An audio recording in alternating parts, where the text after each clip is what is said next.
Hello students, स्वागत है आपका आपके प्यार से यूट्यूब चैनल एब्जॉर्ब क्लासेस में। तो आज महासंग्राम का दूसरा वीडियो होने वाला है, जिसके अंतर्गत हम लोग 12th क्लास के हिंदी का चैप्टर नंबर 6 से लेकर चैप्टर नंबर 13 तक के ऑब्जेक्टिव क्वेश्चन को एक ही वीडियो में सॉल्व करने वाले हैं। अर्थात आज हम लोग 8 चैप्टर का ऑब्जेक्टिव क्वेश्चन एक ही वीडियो के अंतर्गत सॉल्व करने वाले हैं। एक लेख और एक पत्र से लेकर शिक्षा चैप्टर तक के ऑब्जेक्टिव क्वेश्चन को एक ही वीडियो में सॉल्व करने वाले हैं। आपको सभी प्रश्नों को याद कर लेना है, क्योंकि इस तरह के प्रश्न आपके पेपर में रहने वाला है। तो चलिए वीडियो को शुरू करते हैं और सभी प्रश्नों को सॉल्व करते हैं। उससे पहले छोटा सा रिक्वेस्ट है कि आप वीडियो को अभी ही लाइक कर दीजिए, क्योंकि बाद में आप भूल जाइएगा। तो चलिए शुरू करते हैं। तो छठा चैप्टर है आपका एक लेख और एक पत्र, जो कि भगत सिंह के द्वारा लिखा गया है। यह जो है ना, यह एक ऐतिहासिक पत्र है जो सुखदेव के नाम लिखा गया है, और इसमें एक विद्यार्थी और राजनीति के बारे में भी भगत सिंह के द्वारा लिखा गया है कि विद्यार्थी को भी राजनीति में दिलचस्पी लेना चाहिए, क्योंकि आगे आने वाले समय में जो है ना, देश की शासन का जो बागडोर है विद्यार्थी अर्थात युवा को ही संभालना पड़ेगा। इसीलिए उसे अभी से ही राजनीति में दिलचस्पी लेना चाहिए था। तो इसी का फर्स्ट क्वेश्चन क्या कह रहा है कि एक लेख और एक पत्र में भगत सिंह ने किसको पत्र लिखा था। ये 2021 में पूछा हुआ प्रश्न है। तो उन्होंने सुखदेव को एक पत्र लिखा था। सुखदेव भगत सिंह का ही भाई था, तो सुखदेव के नाम एक पत्र उन्होंने लिखा था। फिर दूसरा प्रश्न है कि एक लेख और एक पत्र शीर्षक पाठ में लेखक कौन है। तो ये 2012, 13, 18 और 20 में पूछा गया है। तो हो जाएंगे भगत सिंह। एक लेख और एक पत्र शीर्षक के लेखक कौन हो जाएंगे? भगत सिंह। उसके बाद देखिए नेक्स्ट प्रश्न है, एक लेख और एक पत्र शीर्षक पाठ क्या है। तो यह एक ऐतिहासिक पत्र है। फिर है भगत सिंह के पिता का क्या नाम था। तो भगत सिंह के पिताजी का नाम सरदार किशन सिंह था। अगर पूछा जाएगा उसके माताजी का क्या नाम था, तो विद्यावती। याद रखिएगा, विद्यावती इनके माताजी का नाम था। उसके बाद है भगत सिंह का जन्म कब हुआ था। तो जो भगत सिंह था, इनका जन्म 28 सितंबर 1907 ईस्वी को हुआ था। इसके पैतृक गांव जो थे वह खटकर कला पंजाब थे, लेकिन जो है इसका जन्म स्थान बंगा चौक गुगेरा ब्रांच, जो कि अब वर्तमान लायलपुर में है, और लायलपुर जो है ना वह पाकिस्तान में चला गया है। तो इस तरह से इनका जन्म 28 सितंबर 1907 ईस्वी को हो जाएंगे। इसका राइट आंसर क्या हो जाएगा?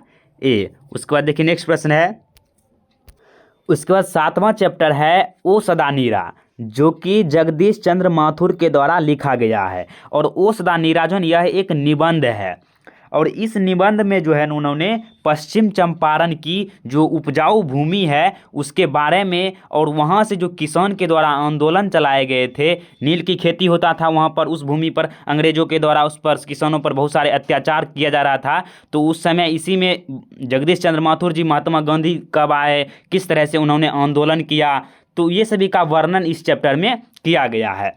तो इसका फर्स्ट क्वेश्चन है कि ओ सदा नीरा शीर्षक निबंध में वर्णित मन कैसे ताल हैं। तो मन जो है वह गहरे और विशाल ताल हैं। इस तरह का प्रश्न पूछा जाता है बार बार। इसमें एक प्रश्न और भी रहता है, एक रहता है चौड़।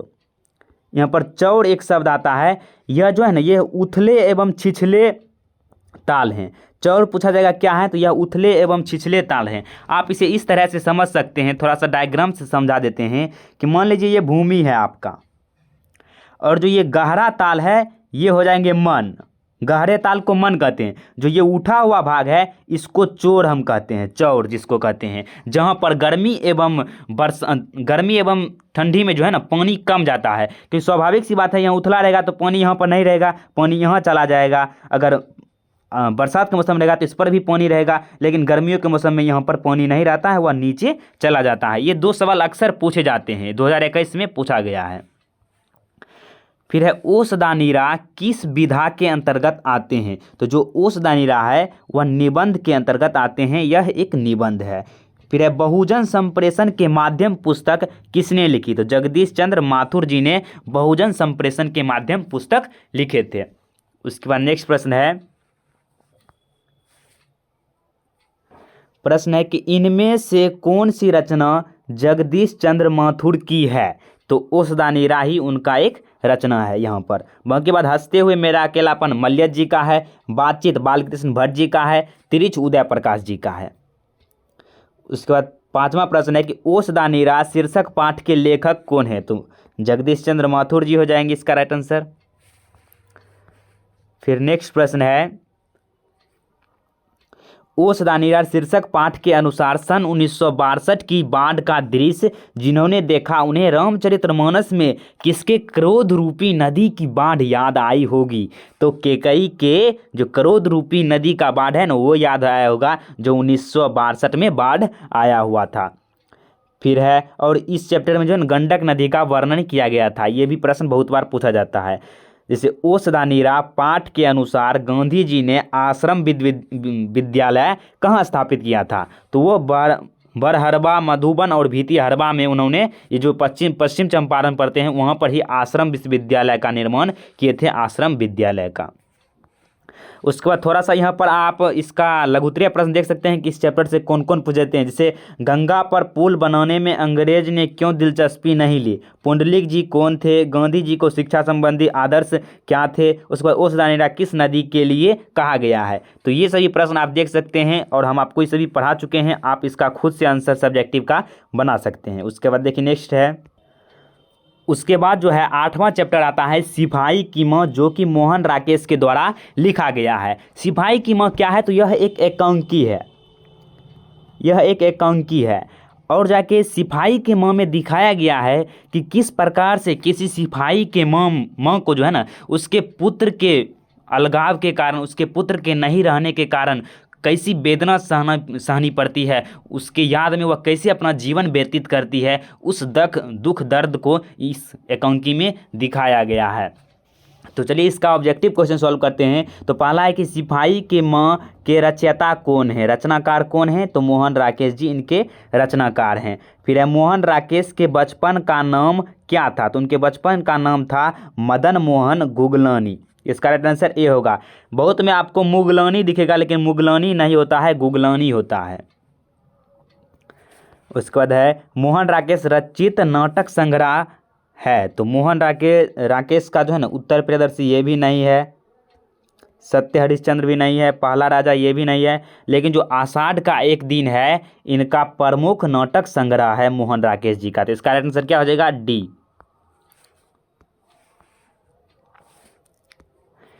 फिर 4 नंबर का प्रश्न है कि फौजी वहां लड़ने के लिए है। जो फौजी है वहां लड़ने के लिए है, वे भाग नहीं सकते। जो फौज छोड़कर भागता है गोली मार दी जाती है। उपर्युक्त उद्धरण किस पाठ से लिया गया है? तो यह सिपाही की माँ पाठ से लिया गया है। इनका कहना है कि सिपाही में नियम होता है कि वह बॉर्डर पर लड़ने के लिए सिर्फ गया है, वो वहाँ से भाग नहीं सकता है। अगर वो फौज छोड़कर भागता है तो उसे देशद्रोह का करार देकर उसे गोली मार दी जाती है। इसका यही अर्थ है। तो ये हो जाएंगे सिपाही की माँ। फिर है रंगून कहाँ है? तो रंगून बर्मा में है, जहाँ पर जो है ना सिपाही जो मानक था इस एकांकी में वह लड़ने के लिए गया था। फिर मोहन राकेश किस आंदोलन के प्रमुख हस्ताक्षर थे? तो वह जो है ना नई कहानी आंदोलन के प्रमुख हस्ताक्षर थे। तो इसका राइट आंसर ए हो जाएगा। 7 नंबर का क्वेश्चन इसमें क्या कह रहा है कि सिपाही की माँ शीर्षक पाठ में हड्डियों का चलता फिरता ढांचा कौन है? तो दीनू कुम्हार है। इसका राइट आंसर क्या हो जाएगा? बी, दीनू कुम्हार।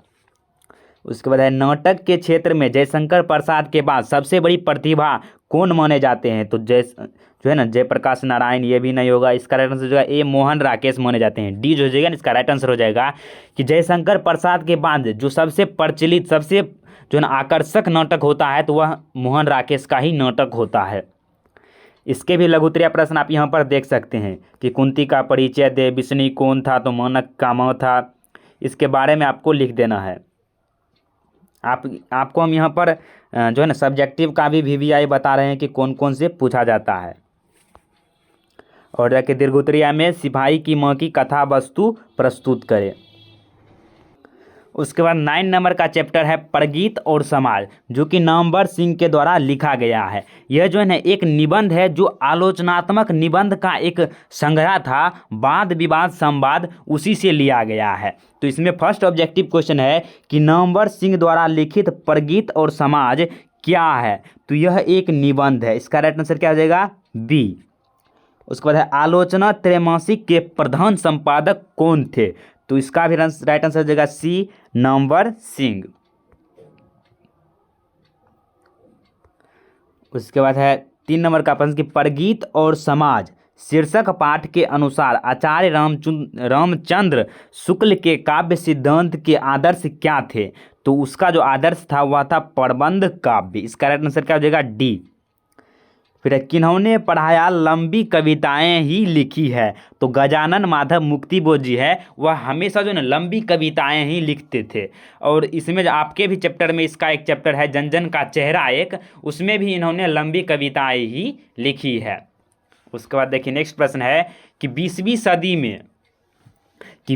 सदी में प्रगीतात्मक का दूसरा उन्मेष कैसे हुआ? तो रोमांटिक उत्थान के साथ हुआ। इसका राइट आंसर बी हो जाएगा। उसका सब्जेक्टिव प्रश्न भी यहाँ पर देख सकते हैं आपकी, नामवर सिंह किन कविताओं को श्रेष्ठ मानते हैं? प्रगीतात्मक का अर्थ आलोचकों की दृष्टि में क्या है? प्रगीत क्या है? नामवर सिंह रचित परगीत और समाज निबंध की विवेचना करें। तो ये सभी इनके सब्जेक्टिव क्वेश्चन हैं जो मोस्ट VVI हैं। उसके बाद नेक्स्ट चैप्टर है हमारा कि जूठन, जो कि ओम प्रकाश वाल्मीकि के द्वारा लिखा गया है। और यह एक क्या है? तो यह एक आत्मकथा है, जिसके अंतर्गत कोई लेखक जो है ना अपने जीवन में घटित असली घटना को बताता है, वर्णित करता है। और इसमें हम लोग अच्छे तरीके से इस चैप्टर को पढ़े हुए हैं कि किस प्रकार से जो है ना ओम प्रकाश वाल्मीकि को समाज के विभिन्न कुरीतियों का सामना करना पड़ा था। और उस समय जब ये बचपन में थे तब इसे जो है ना जूठन खाने को भी मिलता था, शादी ब्याह के समय होता था ना, तो ये वहाँ पर जाते थे क्योंकि दलित वर्ग के आते थे, तो वहाँ पर इसे जूठन दिया जाता था। जो इस तरह के कृतियों का इन्होंने सामना किया था, इसी को यहाँ पर उन्होंने अपने एक आत्मकथा के रूप में प्रस्तुत किया। तो इसका फर्स्ट क्वेश्चन है कि दलित साहित्य का सौंदर्य शास्त्र नामक आलोचना पुस्तक किसने लिखी?